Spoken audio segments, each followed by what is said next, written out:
Class 12-এর third সেমিস্টারের ছাত্রছাত্রীরা তোমাদের এবিটি এর টেস্ট পেপার ইতিমধ্যে বেরিয়ে গেছে।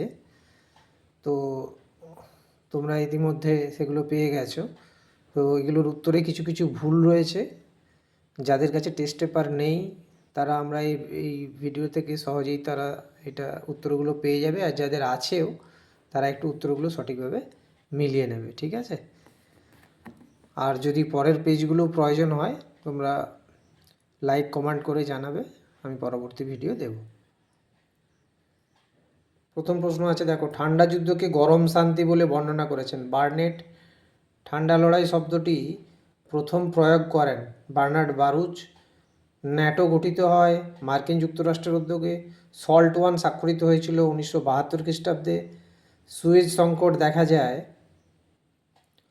1956 খ্রিস্টাব্দে। জোট নিরপেক্ষতার ধারণার জন্য হয়, এই প্রশ্নটায় ভুল আছে। জোট নিরপেক্ষ ধারণার জনক বলতে হবে, এটা হবে ভারত, বা জন্ম হয় যদি বলে তাহলে ভারত।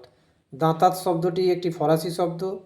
পরের বিবৃতি ব্যাখ্যাটা আছে, দেখে নাও। ঠান্ডা লড়াই না যুদ্ধ না শান্তি, একটা অস্বস্তিকর অবস্থা।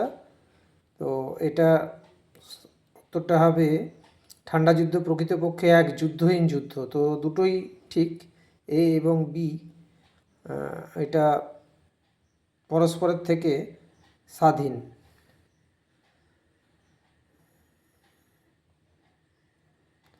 না, এটা কারেক্ট অপশানটা হবে বি। বি হলো এর কারণ, ঠিক আছে? এবার স্তম্ভ মেলাও দেখো, স্তম্ভ মেলাও কি বলেছে।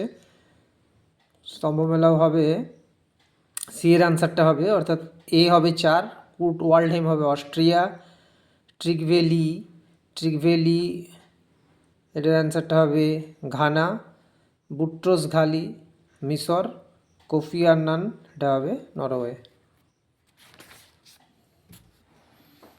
আচ্ছা, এবারে দেখো ম্যাচ দিয়েছে ন্যাশনস পিপলস পার্টি, এটা হবে পিএ সাংমা। ভারতীয় জাতীয় কংগ্রেস উমেশচন্দ্র বন্দ্যোপাধ্যায়। আম আদমি পার্টি অরবিন্দ কেজরিওয়াল।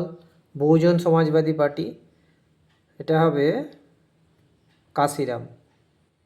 আচ্ছা, এরপরে নেক্সট দেখো, ইন্ডিয়াজ ফরেন পলিসি গ্রন্থের লেখককে মাইকেল ব্রেচার। ভারতের বিদেশ নীতির প্রধান বৈশিষ্ট্য হলো, সবগুলোই হবে, জোট নিরপেক্ষতা, উপনিবেশবাদের বিরোধিতা, পঞ্চশীল নীতি, সবকটি। পঞ্চশীল চুক্তি কোন দুটি দেশের মধ্যে স্বাক্ষরিত হয়েছিল? ভারত চীন।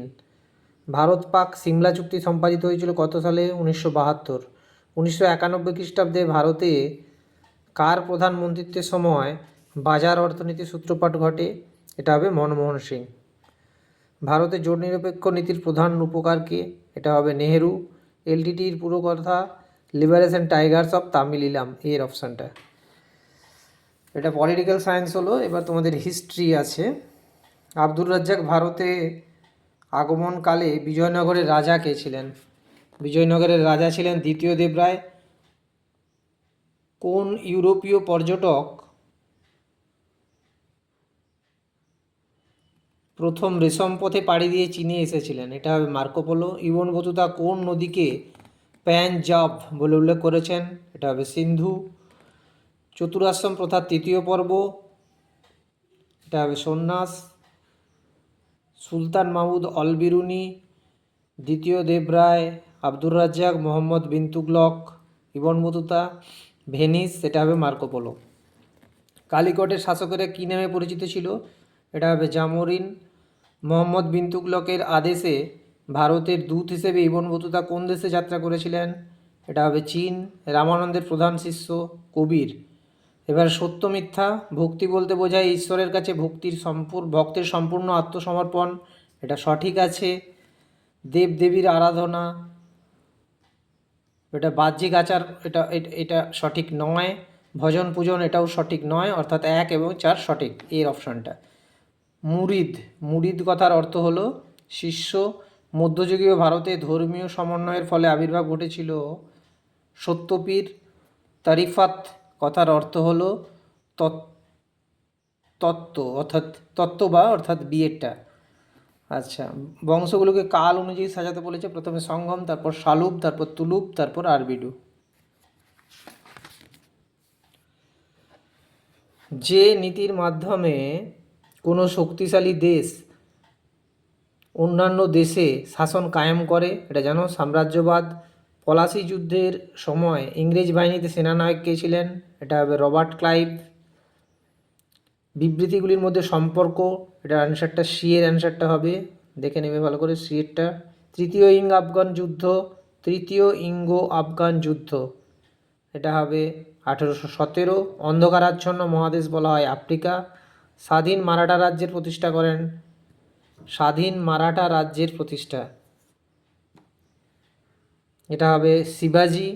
অধীনতামূলক মিত্রতা নীতি প্রবর্তন কে করেছিলেন? Lord Wellesley. সিমনোসেকের সন্ধি 1895 খ্রিস্টাব্দে। মুক্তদার নীতি ঘোষণা করেন জন হে। তালিকোটার যুদ্ধ হয়েছিল 1565 খ্রিস্টাব্দে। বাহমানি রাজ্য প্রতিষ্ঠা করেন হাসান গঙ্গু। তারপর ম্যাচটা রয়েছে, দেখবে রেগুলেটিং অ্যাক্ট 1773, মানে 3 হবে। পিটের ভারত শাসন আইন 1784, মানে বিয়েরটা 1 হবে। মহারানীর ঘোষণাপত্র, এটা হবে 1858। চার্টার অ্যাক্ট, এটা সোজাসুজি আছে, অর্থাৎ এটা হবে 1813। আচ্ছা, এরপর বাংলার শেষ গভর্নর হলেন লর্ড ক্যানিং। শেষ গভর্নর, প্রথম viceroy Lord Canning. Montagu Chelmsford আইন পাস হয় 1919। পাঁচতলা বন্দোবস্ত প্রথম কার্যকর হয় কোথায়? না, পাঁচতলা বন্দোবস্ত প্রথম কার্যকর হয়, এটা বর্ধমান হবে। ভারতে প্রথম পাটকল স্থাপিত হয় রিসড়া। প্রথম ভারতীয় আইসিএস সত্যেন্দ্রনাথ ঠাকুর। একটা জিজ্ঞাসা চিহ্ন দেওয়া আছে, কতগুলো ক্লু দেওয়া আছে, সেই ক্লুগুলো দেখে জিজ্ঞাসা চিহ্ন বলতে হবে। কি হবে এটা? এটা হবে সি এর অপশানটা, মীর কামার উদ্দিন খান সিদ্দিকী। মায়ানমারের আগের নাম ছিল বার্মা। নিউ ইকোনমিক পলিসি স্রষ্টা হলেন লেনিন। বিজয়নগর সাম্রাজ্যের স্বর্ণমুদ্রা যে নামে পরিচিত, এটা হবে বিজয়নগর সাম্রাজ্যের স্বর্ণমুদ্রা, এটা পতিন। দেওয়ান ই আসার গ্রন্থের রচয়িতা, এটা হবে ফিরোজ শাহ। সুপ্রিম কোর্টের প্রথম বিচারপতি, এটা হচ্ছে এলিজা ইম্পে। আধুনিক পুলিশ ব্যবস্থার জনক ওয়ারেন হেস্টিংস। চিস্তি সাধকদের ভক্তি সঙ্গীত কী ছিল? এটা হবে ভজন। Poverty and unbritish rule in India, Dadabhai Naoroji. রায়দুয়ারি বন্দোবস্তের জনক টমাস মনরো।